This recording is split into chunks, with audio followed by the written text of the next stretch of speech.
Hello and welcome. My name is Carol Carter. I'm the founder and CEO of Global Minded. We create a capable, diverse talent pipeline to get more women, people of color, first generation to college, LGBTQ, and underrepresented populations into the education, employment, economic mobility, and leadership pipelines. We do this in a number of ways. One of the primary ways is through an annual conference that we are having virtually this year. We are very proud that Dr. Karen McNeil-Miller, who runs the Colorado Health Foundation, is one of our sponsors for this event. And just a little bit of the history, if you don't know much about Global Minded, we started 6 years ago, and health was not part of our original mission, but we knew after the first year, if we were to be about equity work, that health had to be one of the most critical components at the table, and that you can't learn if you're not healthy, and you cannot work if you're not healthy. So ever since then, the Colorado Health Foundation has been one of Global Minded's supporters, and we've now grown to a community of several thousand people strong. And we are really aware at a time like this, you may be watching later on YouTube, but this is the day of George Floyd's funeral in Houston, very historic time in our nation where the injustices of generations are really being broken open for our nation right now. So this topic is really a critical one, and we're really glad that all of you have made time for this topic, why no one should be surprised by the disparities and inequities of COVID-19 and how America is protesting racism. So it's my pleasure to introduce Dr. Karen McNeil-Miller, who's our moderator for this panel. And she grew up in a rural working class family in North Carolina. Both of her parents worked in cotton mills. Eventually the mill closed and her father retired. Her mother became a teacher's assistant, which influenced Karen's path in her early career days to become a teacher herself. She describes social and human impact as the center of her life's work. As the president and CEO of the Colorado Health Foundation, Karen helps guide the foundation to determine the most impactful investment of human, financial, and influence capital on behalf of Colorado's most vulnerable individuals and families. At the foundation since September 2015, Karen's role is set to direct the board, gain commitment from staff, external stakeholders and partners, and align resources to advance the foundation's mission to improve the health of Coloradans. Bringing the foundation's mission to life is her driving force. She says, I choose this important field of work to be on the ground in Colorado community and to get closer to those in need, many who have the need through no fault of their own, and assist in every way that I could. Not surprisingly, the highlight of Karen's time at the foundation has been with the Healthiest Colorado statewide listening tour. And I would also think she has just done a Herculean job in the last 8 or 9 weeks as COVID-19 has hit. So it's my pleasure to introduce Dr. Karen McNeil-Miller and her esteemed panelists today on this really important topic at this crucial time in our US history. Karen? Thank you, Carol, and welcome to all of you that are joining us online. As Carol said, today is the day of Mr. Floyd's funeral, and while we will not take the full 8 minutes and 46 seconds, I would ask that we take a moment of silence, not only in his memory, but in gratitude for the millions of people around the globe who are marching and protesting and demanding racial equity.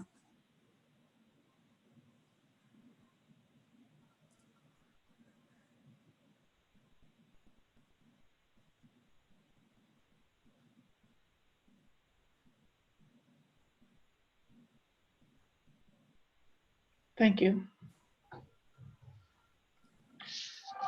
So again, welcome. I know there are many reasons people attend things like this. Some are curious, some are skeptics, some are friends, allies, colleagues.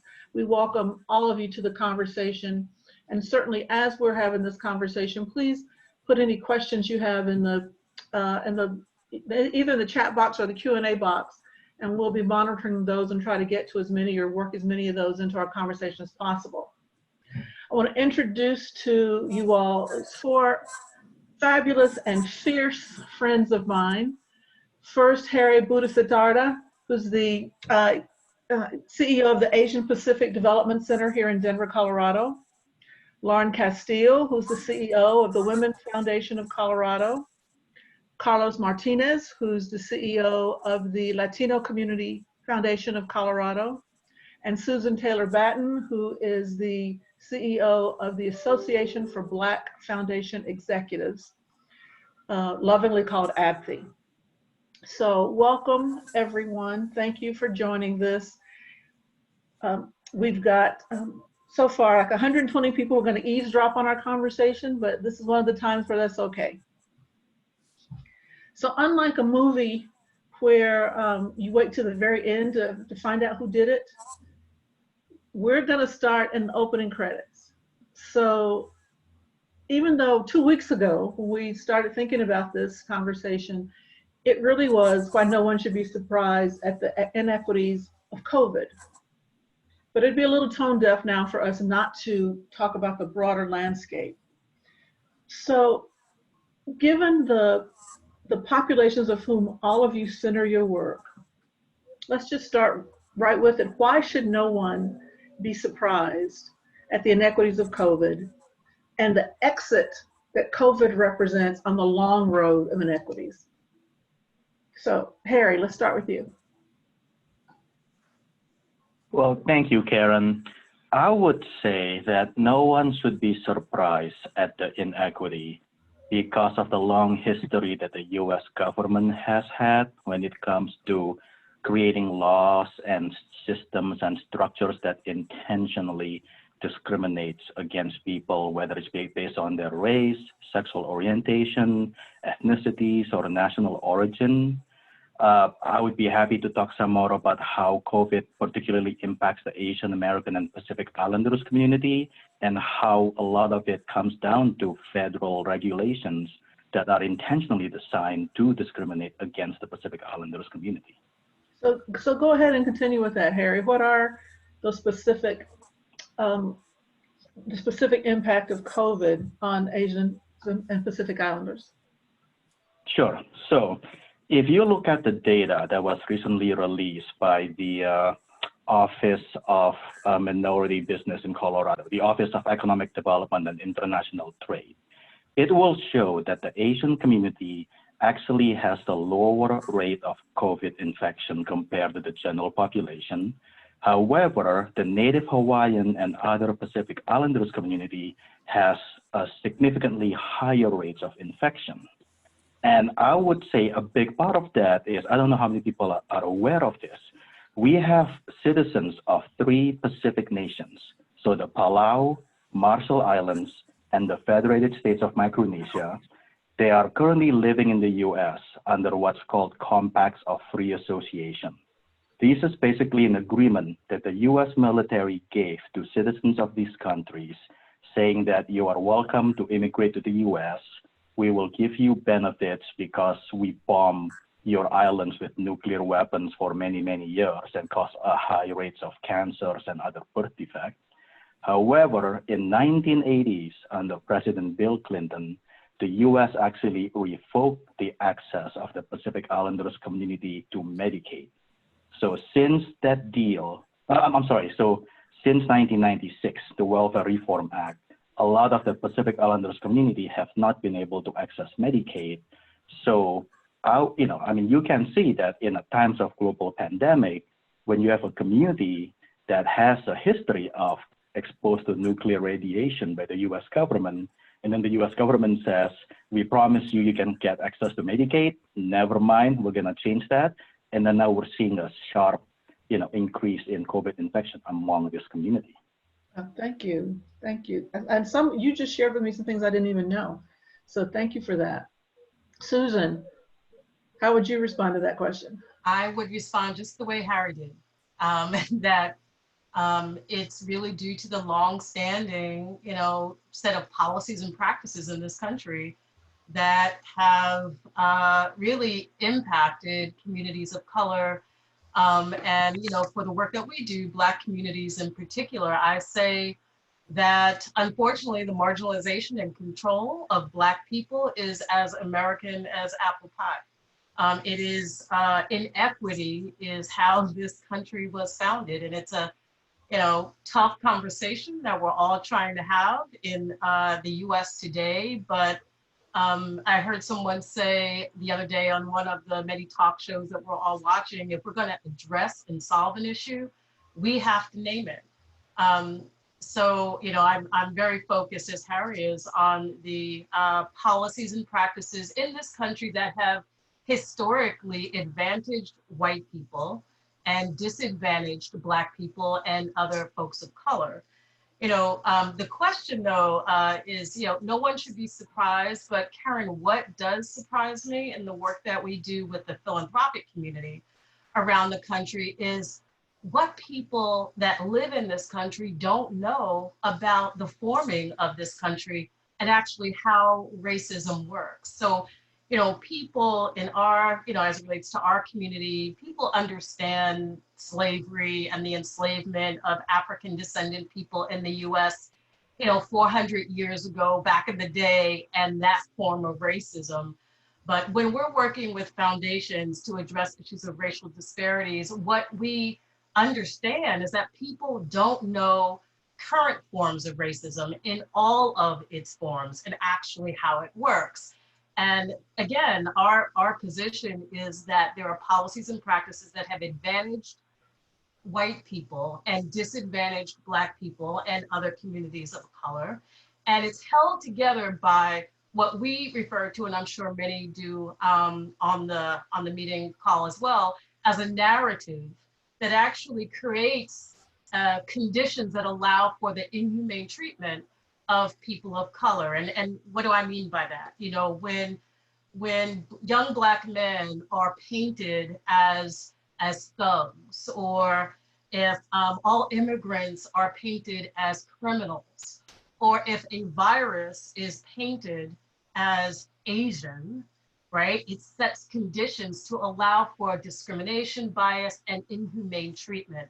So what surprises me is that people don't understand how racism works in the institutional form and the structural form. People tend to get personal bias and personal racism, but behind the disparate treatment of or disparate impact of COVID, when we look at housing policies that have segregated Black people in this country into neighborhoods and regions that have less access to goods and services and healthy foods, in more dense, communities where you can't social distance, or workforce policies and practices that, have led to Black people being overrepresented in sort of frontline jobs, or jobs that we're now understanding are calling essential positions where they have to go out into the world every day, and they're more at risk of sort of COVID. The pre-existing conditions that people talk about as it relates to the Black community and the disproportionate impact, hypertension, diabetes. As Harry said, all of these things can be traced to health policies, housing system policies, and that is a form of racism. And so, nobody should be surprised, because people sort of get that this country has a history. But what surprises me is really all the work we still have to do to get people to understand that current forms of racism are still facilitated by policies and practices, and we're seeing it play out on issues of police brutality and COVID. So one population, Carlos, Latinx population, certainly are familiar with the modern day and recency racism effects. So how do you want to respond to that? And remember, you're still muted. Just like my colleague said, Susan and Harry, a lot of it has to do with policies and practices that are in place. And within the Latinx and the immigrant community, especially undocumented folks, those policies and those practices are even exacerbated with respect to how they play out in neighborhoods and communities and families. So right now, with a lot of undocumented Latinos, there's a lot of policies in place that prevent them from having access to various services that they need. The public charge that went into effect really discourages a lot of people to access services. The fact that folks who are undocumented and were working don't have access to unemployment either. They don't have access to health care. And basically the list goes down because basically they don't have any access to any public services that are out there. And it's interesting then to see how communities will play that out. And what we have noticed that in more rural and suburban communities, there's more oversight on how they play out and how they really discourage people from participating, where in more urban settings, they don't play out as much as in suburban or rural communities. And so it's interesting to see how those play out. You know, I think that a lot of people of color, a lot of poor families, and I think sometimes we don't forget how they rely on a lot of our social systems, social infrastructures in place, whether they're great or not, but they rely on them a lot. And so I'll just take, for example, school.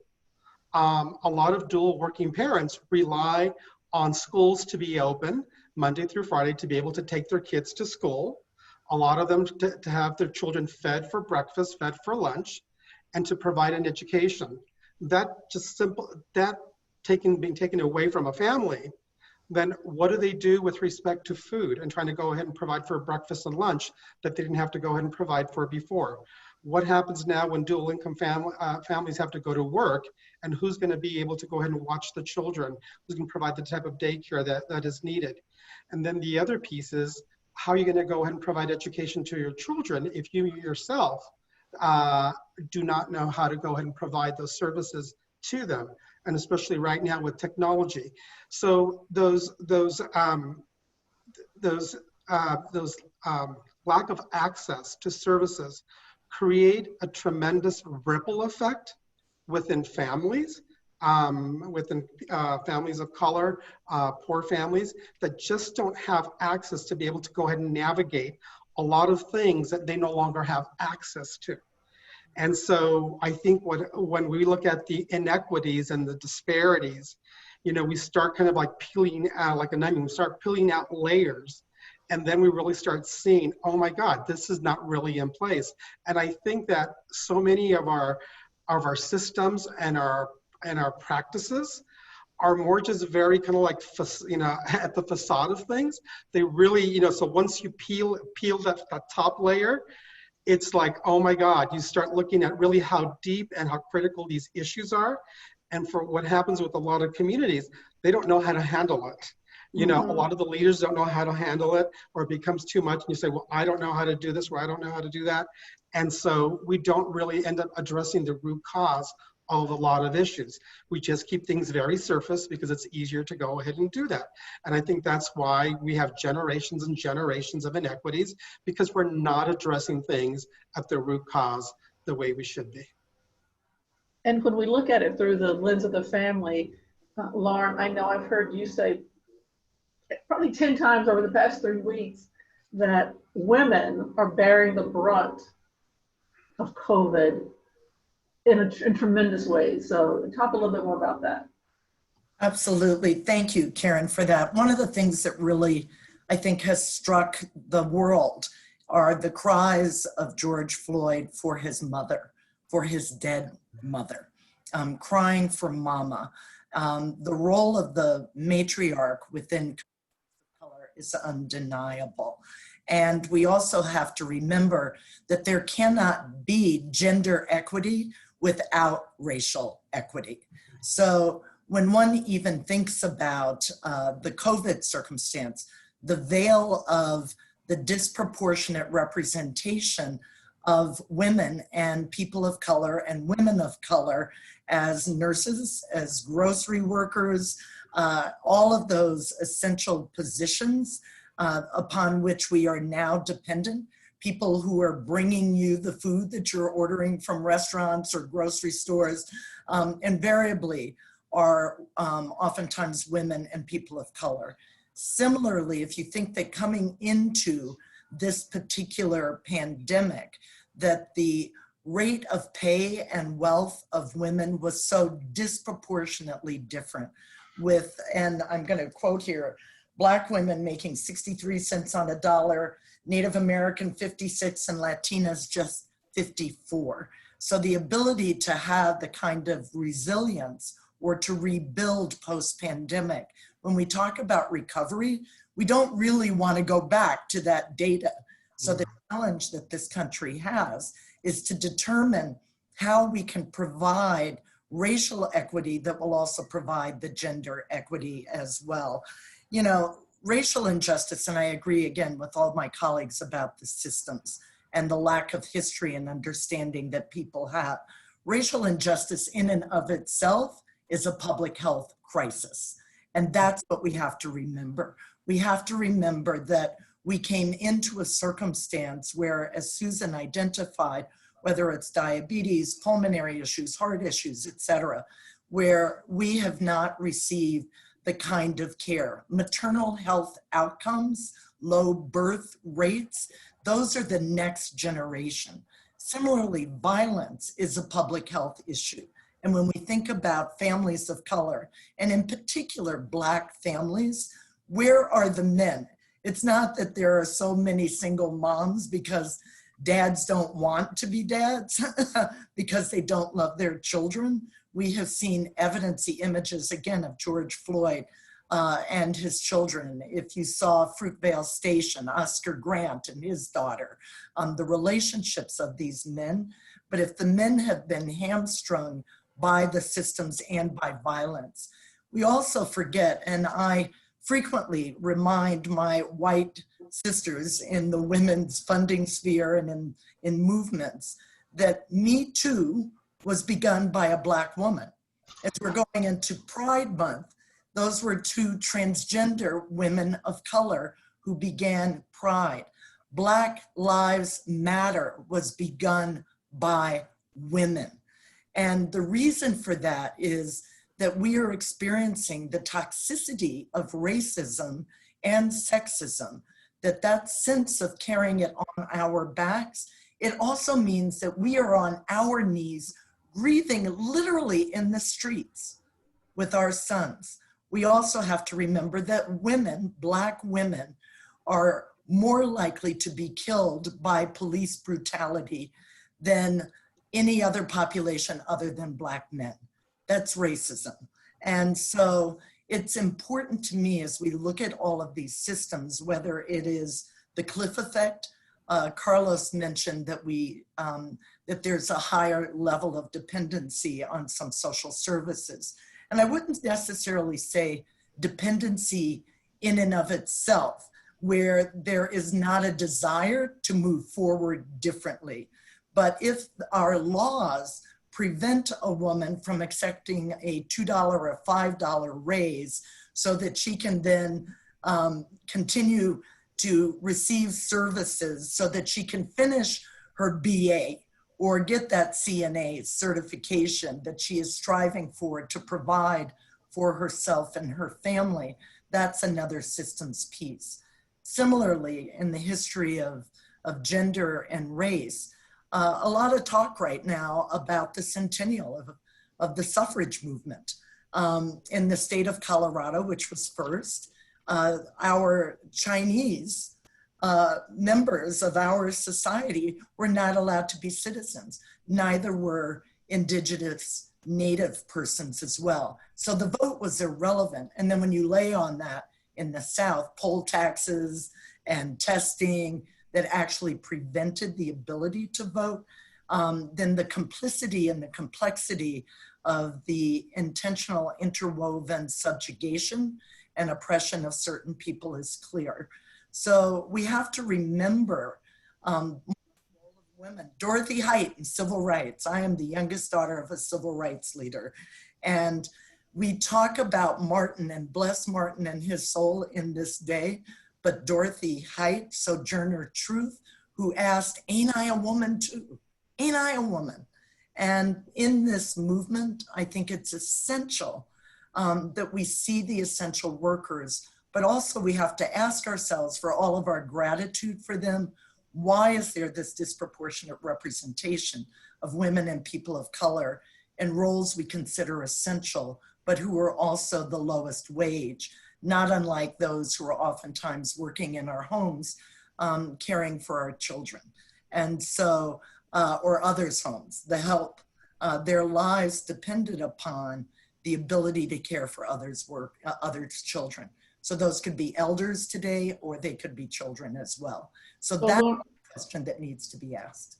So Lauren, you lifted up a population that's not represented on this panel, whose the panelists' work aren't centered in our tribal neighbors, but certainly you can't have a conversation about oppression, systemic oppression, without recognizing what's been done 400 plus years, 500 years at the Native and tribal communities. So even though we don't have that representation here, I wanted to make sure we lift that up. Yeah, that, we have two original sins.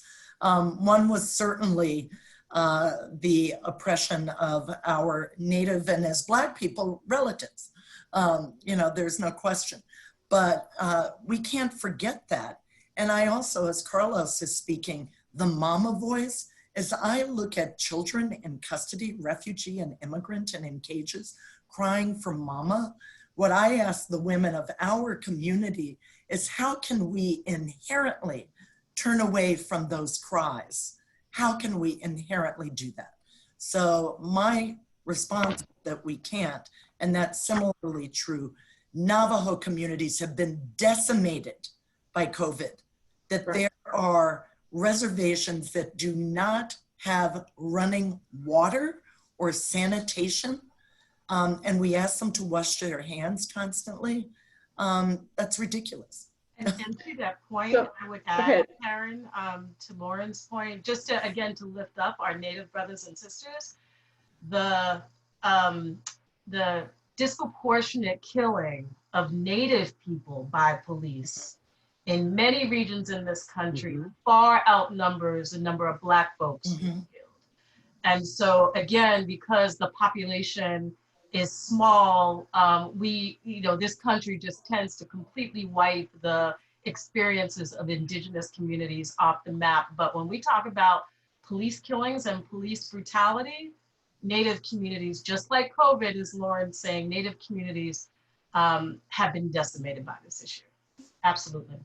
So I want to talk a little bit about this moment we're in, and this may be an unusual question, but Harry, generally, I would suspect if you walk down any street and ask the first 50 people you come across, who are the subjects of the most racism in this country, Asian and Pacific Islanders wouldn't be at the top of that list. They're not at top of mind. Are you encouraged by the heightened awareness now of the stereotyping and racism that's on Asian and Pacific Islanders? Yes and no. That is an issue that a lot of us, especially in the Asian American community, has been grappling with. On the one hand, we are happy that the issue is receiving national attention. But a lot of the reason why it's receiving national attention is because the candidates from both the Democrat and the Republicans keep running anti-China ads, and they keep running anti-China talking points. A lot of us, I think, can distinguish between the Chinese government and the Chinese people. Your average racist people will not make that distinction. That's why a lot of our issues happening. But I would also say an issue that we're struggling with is that those of us in the Asian community, we are often used as a wedge, particularly against the Black community. And we're seeing that happening, especially right now too. I mean, we are hearing from people in our own community that are making comments like, why are they getting all the attention? We are also victims of hate crimes. We're also victims of this. Where is our spotlight? And that has been an ongoing discussion, conversation, debate in our community of, we have to build this cross-racial collaboration. We cannot be used as a wedge, and we cannot turn on each other. So that's kind of a complicated answer to your questions, Karen. Mm-hmm. Yeah, I've been interested in the perspective of this. Is that spotlight welcomed or not? So So thank you for that. Go ahead, Carlos, if you want to say something. Yeah, well, I just wanted to just pick up on somewhere what Harry just mentioned, and that's that whole wedge piece about not pitting communities against each other. And you know, in the 80s, we saw a lot of that happening, a lot of wedge issues coming in. And for me, when I look back historically and so forth, and I look at the 80s, it was a time when a lot of wedge issues were coming out to go ahead and separate the community, or to have conflict more even within communities of color, around abortion, around sexual orientation, gender identity, and really separating those things. And I think they did a really great job of doing that. And in that process also, of being able to shift dollars from social investments in communities to policing. And so in the 80s, when we started seeing a lot of those dollars being shifted from social investments that were very key and important in communities of color, okay? And then shifting those dollars away from those communities of color into jobs, into social services, and then shifting them over into policing. And so we're just going to basically lock up people. And so that's when you start seeing all these policies come up as well. You know, 3 strikes and you're out, and other things about we just need to go ahead and jail folks. But what you did is basically shifted the resources from that social fabric and that social infrastructure into policing, and wedge issues helped to go ahead and make that easier in a lot of communities. And I think as we move forward and looking at rebuilding, is that we cannot let folks go ahead and build those wedge issues amongst communities of color. Because if so, we're going to go back to what happened before. And so I think as we rebuild, it's really a time to rebuild very differently as whole communities and coming together and looking at these issues about how we go ahead and do things differently as we move forward. And so I'm hopeful as we move forward in the rebuilding that we're building with an eye of really developing much deeper collaborations and partnerships so that we can go deeper in the issues and not just keep them very surfaced. So I'm going to shift to a couple of the questions we have. One relates to what you just said, Carlos, but first I'm going to go to a question that in some form or another we've all had to answer or had to respond to. The question is, I'm not Black, I'm not Hispanic, I'm not Asian, I'm not Native American, I'm not disabled, I'm not a woman, I'm just poor. So it's essentially, I'm a poor white person. Where do I fit in this equation? Where's the economic justice for me? You know, I think it's a very important question, and it certainly comes up. There was an article about now, like, where are white women, where, you know, if we look at our proportions, I think if we talk about, in fact, lifting us all up, and I struggle with the metaphor about all boats because not everybody has a boat or a paddle or whatever, but I do believe that if, in fact, as Carlos has articulated, we can all come together in seeing each other as human, and if, in fact, we can break through the racialized infrastructure that exists within this country, that we will, in fact, all benefit. But we have to begin sometimes with those original sins. I lead a women's fund, and to a large degree, they have been the first Black person to do that, identified as being white and very privileged for the white and the wealthy. I believe that the progress that we are making over time is because our board, our staff, our community writ large is recognizing that all of our lives are ultimately better if, in fact, we can help those who are experiencing the greatest challenges. So yes, poverty in and of itself is a challenge. And when we talk about having paid sick leave, when we talk about having paid family leave, when we talk about childcare, when we talk about job training, that is for all people who who have been marginalized either by race or by class or by gender or for ability.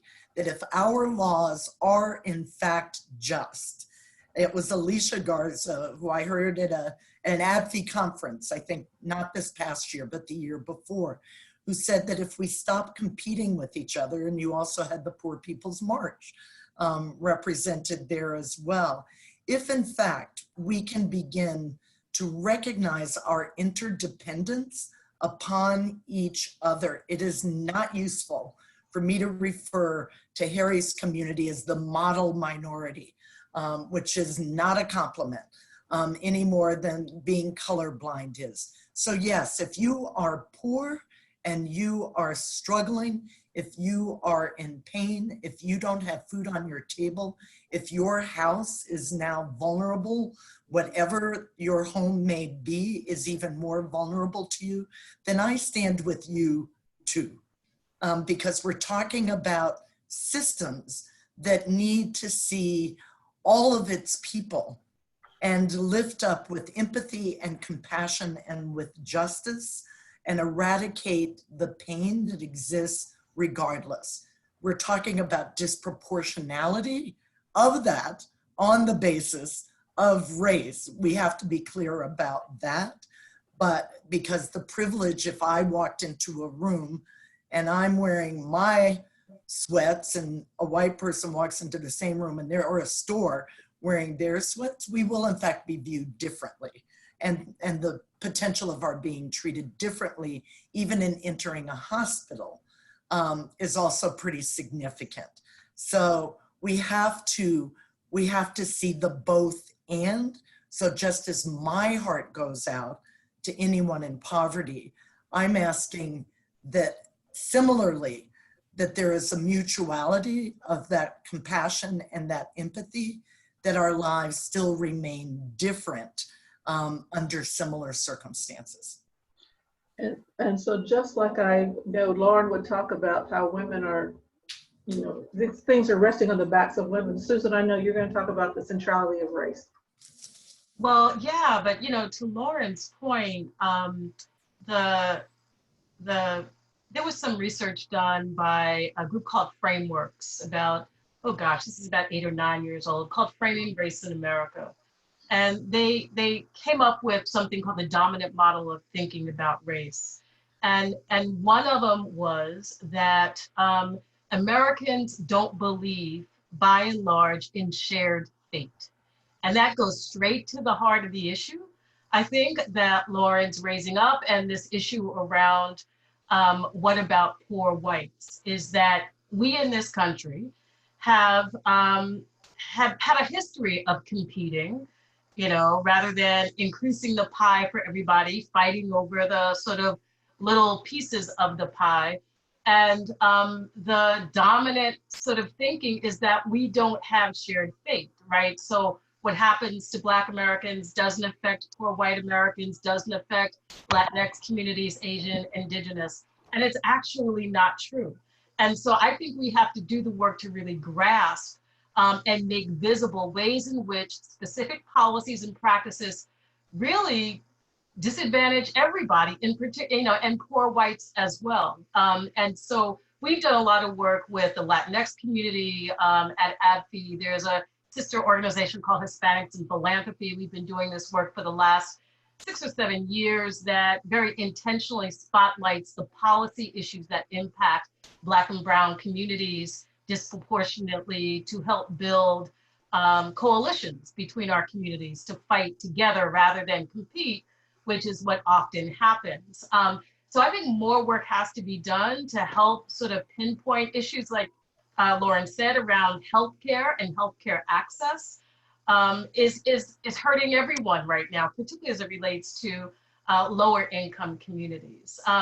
I don't know if you all have seen, you probably have seen it and read Angela Glover Blackwell's Curb Effect book, where she talks about, how the work of the ability movement several years ago to actually get dips into sidewalks all around this country so that people with differing abilities could have access, right, to public spaces actually benefits everybody. Young mothers with strollers actually use those dips. Garment workers in New York City use those dips. When I'm running for my train to catch, well, when I used to run for my train at Penn Station, I try to get into that dip first with my suitcase. And so this notion that we can find, we just have to be intentional about it, the unifying sort of agendas, if you will, that will help build solidarity across race and across classes, but we have to be intentional about it. Karen, if I can add to that, one of the things the Women's Foundation of Colorado is proud of is that we were a part of the lead of a coalition of other women's group for equal pay in Colorado. The governor signed the Equal Pay for Equal Work Act in our offices. That's for all women, and it's also for men. We also have to recognize that it means that men of all races and backgrounds who may be working in hourly wage jobs, lower wage jobs, whatever it may be, experiencing disproportionate wealth impacts, benefit from that as well as two income earning families to have equal pay for equal work. So I think it's not an either or, it's not the pitting, it's how can we do the both and? How can we do the with and not the against that really makes a difference?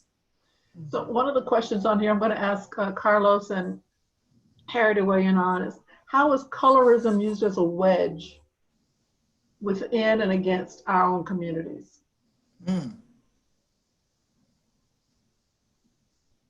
Well, if you go to a lot of Southeast Asian countries, you will find those ads for skin whitening creams that often contains dangerous bleach. It's an open secret that in a lot of Asian culture, the lighter skin you are, the more valuable your status, your society status, the easier your marriage prospect is, the more likely it is that you will be hired for the job. And we see that translates to a lot of what's happening in America as well, where we see a lot of the interdiscriminations between lighter skin, darker skins Asian. We see the anti-blackness within the Asian community because of the colorism. It's a poison from the colonial era that persists to this day. I mean, that tree is still there. Carlos. Yeah. Aside with colorism, also in our communities, accents also, about do you have an accent, do you not have an accent? But color definitely plays a role within the Latino community where we're at. And I've seen it played out in my family as well. And we have, all shades in our family. And it's just interesting how it all plays out, as well as the accent piece as well, how it plays out. And how, within our families and with our communities, how we even tend to gravitate without really knowing that we're doing that. And that's really interesting to see how it plays out.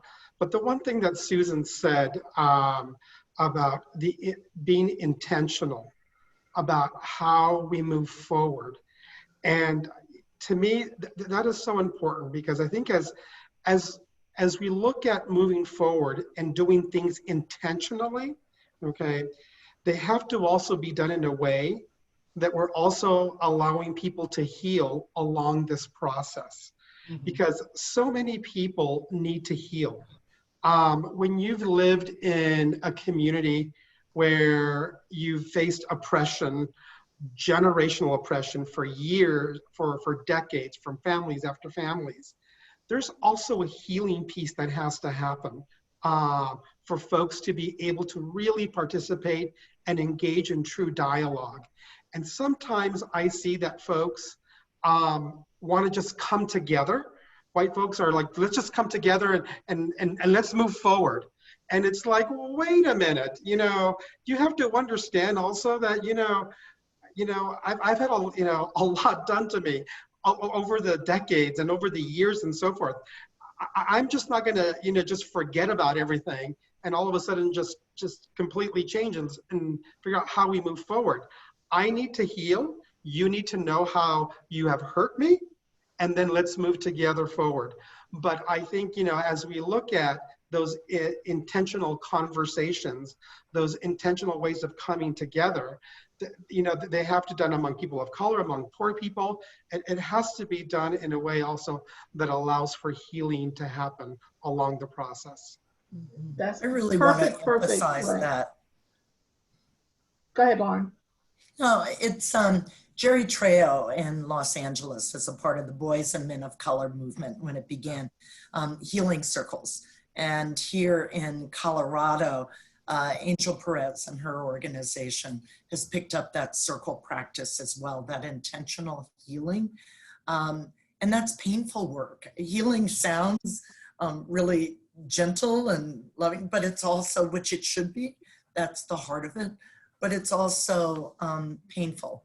And I know right now what I call the ancient tears that have been coming up. I went through a week of nonstop. I have cried on Zooms. I have my tissues here just in case it happened to me today, because of the depth of the pain that is carried. And I say this as a woman of profound privilege. I know I have privileges, and some of it is based on colorism. I also recognize that as well. Some of it is because my dad was able to use the GI Bill. The great divider of wealth in this country was the GI Bill at that time. And I just got lucky that he was able to do that, and I was born into that family.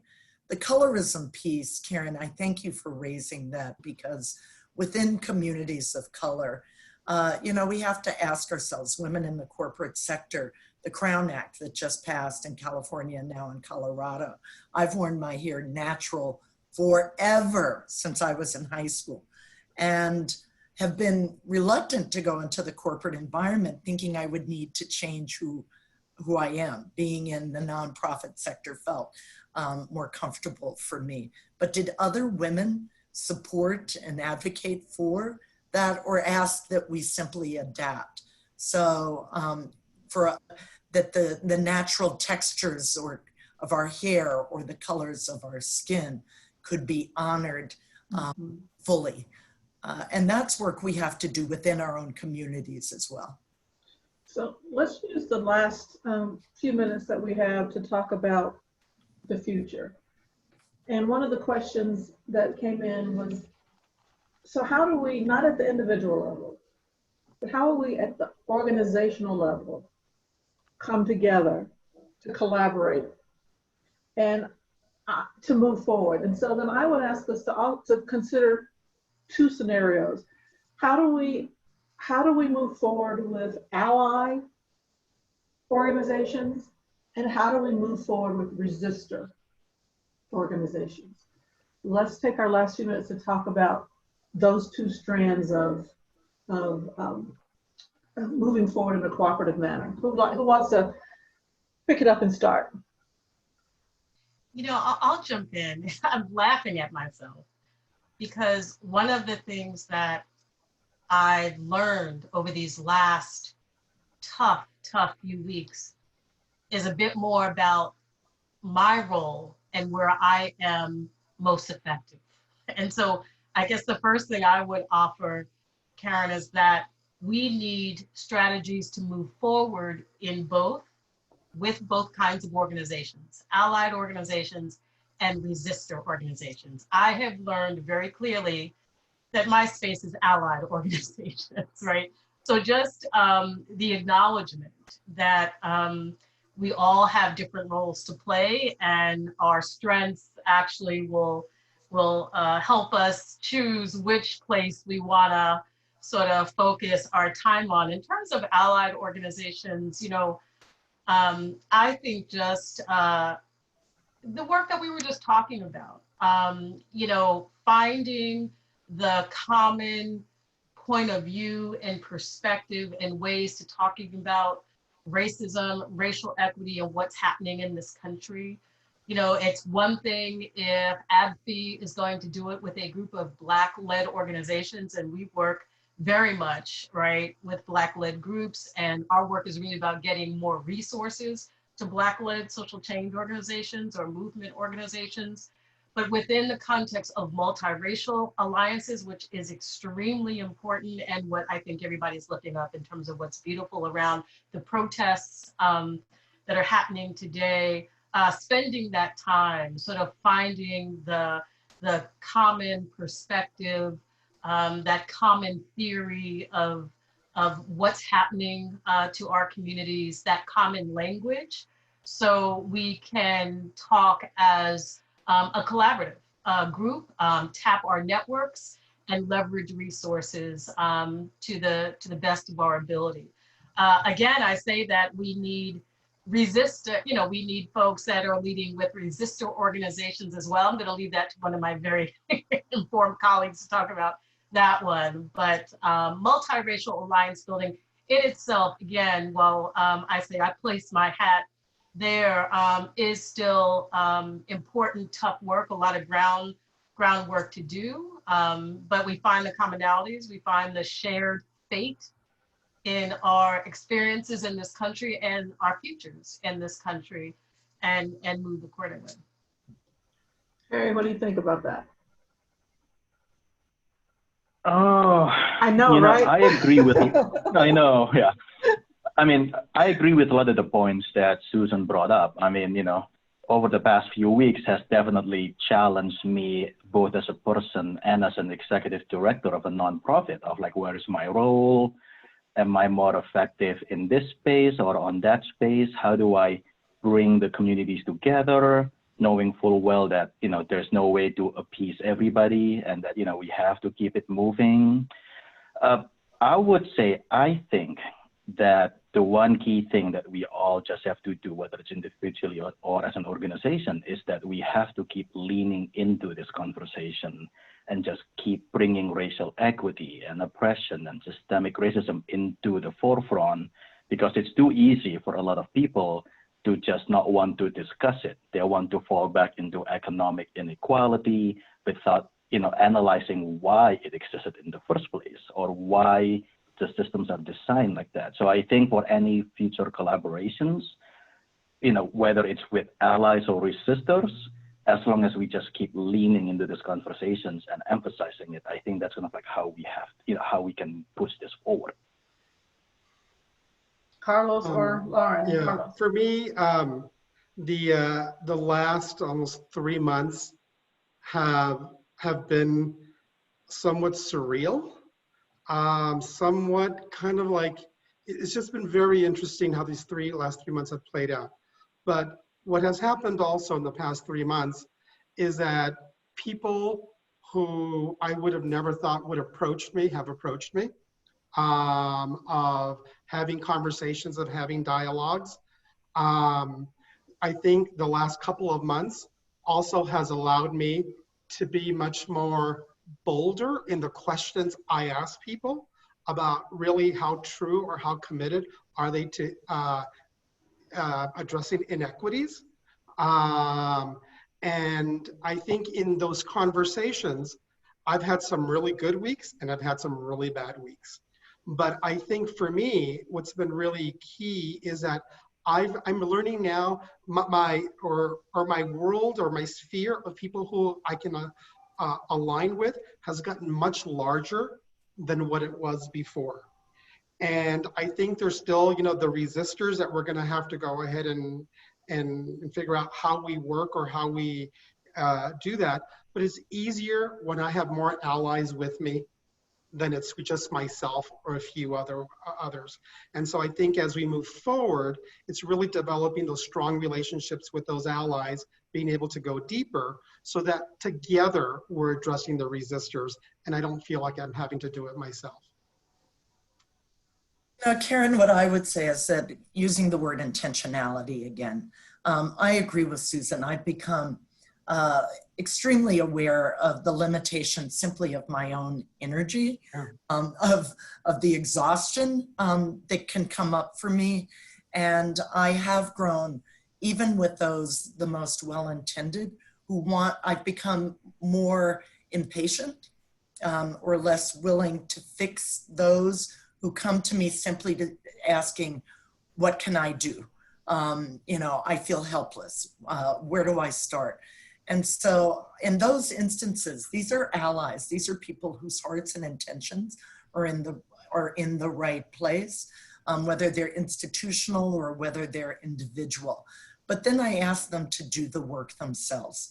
I appreciate that there are a variety of links and resources and podcasts and et cetera, that are going around right now. I think about the poem, the bridge poem, that comes from the anthology Bridge Called My Back, that was written as a collaborative of women of color feminists back in the 80s. And this particular poem by Donna Kate Rushin ultimately says, I'm tired of explaining, the separatists to the feminists to the, whatever it may be, the church people, like all the folks, whoever they may be of any color. I have to ultimately be the bridge to myself, and then I will be useful. So a big part of what I think is important for us as leaders of color in this time is also self-care, and recognizing that that in and of itself is a radical revolutionary act, and that we have the right to say, I can't do this right now. I will point you in a direction so you can begin that work. If folks are really willing to walk alongside me, I'm very grateful to my board chair right now. I have to say that. From an organizational, and I know Susan, you and Karen, you are grateful, Susan, for Karen right now. It makes a huge difference. She has found herself as board chair April 1st, when our fiscal year began in the middle of a pandemic, in an organization led by a Black woman now, right? And she is walking with me, not claiming to know all things, but also willing to do the work and to be that additional bridge that is necessary where I can't do that, where I don't have it within me right now. Resistors, we have to ask ourselves, is it resistance based on discomfort, lack of knowledge, unfamiliarity, or is it hate? I mean, there's resistance and then there's resistance with the big R. If it falls into that category, I don't have time for that. Right. We don't have that time organizationally. If people are just uncomfortable, but they're wrestling with their discomfort, that's where change happens, in the midst of discomfort. But the change has to be not only in dialogue, it also has to be the deep, messy, internal work of organizations and of individuals. So I hate to interrupt you, Lauren. We have 3 minutes left. So I'm going to ask you to do in your, as a closing statement, it'll be quick. You're going to ask one word? Don't do that. No, not one word. Not one word. I'm going to give you, assume that you light a match, a regular size match. And before you burn yourself, tell us what you're hopeful about in this moment. I'm hopeful right now to see all the young people who are out there either marching or protesting and really being engaged civically.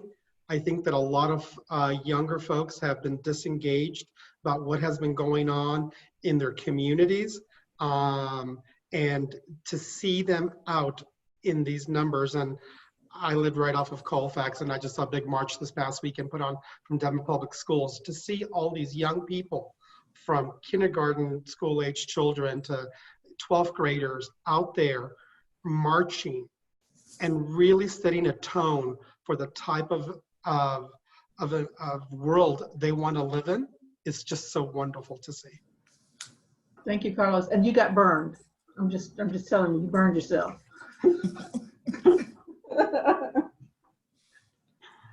Harry.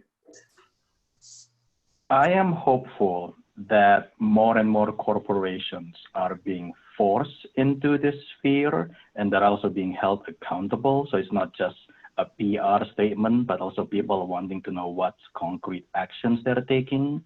So I'm hopeful that things will start changing with the more players coming into this. Thank you. Susan. Yes, like Carlos, I'm hopeful about the young people that have already sort of contributed to things that we're seeing happening, reduction of police budgets, removing police from schools, banning the use of chokeholds, removing Confederate statues from cities around the country. And again, it's the power of young people. Lauren, thank you, Susan. I'd also say young people in the multiracial as well as the intersectional aspects of those young people, you know, abilities across the board, disabilities, and the civic engagement. And I am hooeful, and I hope that my hope is proven right before I get burned, that they will continue, right? To actually go to the voting booth, registering others, signing petitions, going to city council, going to school board, running for office themselves. And should that happen, then, you know, I will be forever hopeful. But I also saw that 50 years ago. And so I'm hoping this group will continue forever. So I'm hopeful that this becomes more than a moment, and that this moves to the primaries and the general elections in November. And with that, I will thank all of you, the panelists, Susan, Harry, Lauren, and Carlos, and thank those of you who joined us, and have a wonderful day.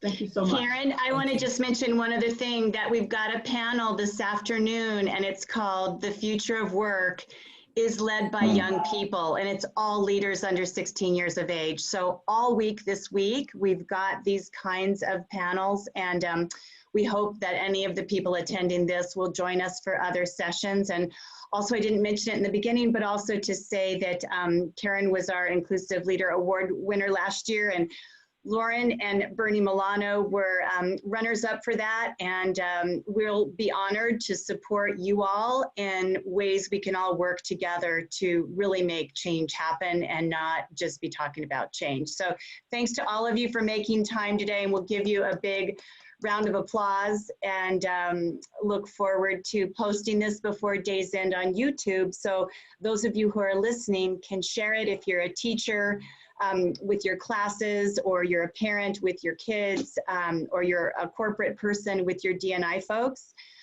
We welcome the opportunity for you to very widely share out the perspectives that were shared here today. So thanks to all of you, and stay safe and stay strong. And we look forward to changing the world in the ways we need to with all of you. Thank you, Carol. Thank you all. Bye-bye. Thank you. Bye-bye. Bye.